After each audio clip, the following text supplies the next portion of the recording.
昔から言うところそのつきたての文字だったわけですよ。まあいわゆる今で言えば大福かなんかのまあ今ねつきたての文字なんか触るようなことないからわかんないけど、まあそういう感じだ。要するによく言うところの軟式テニスボールですよ。ほどほど空気が入ってほどほどこうね抵抗があると、ゴワゴワ感がないというああいう感触になってればいいってわけですよ。でそこを基準にして考えた時に今はどうかっていうような話なんだね。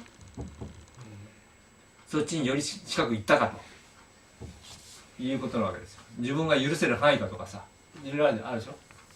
要はねそこなんですよ。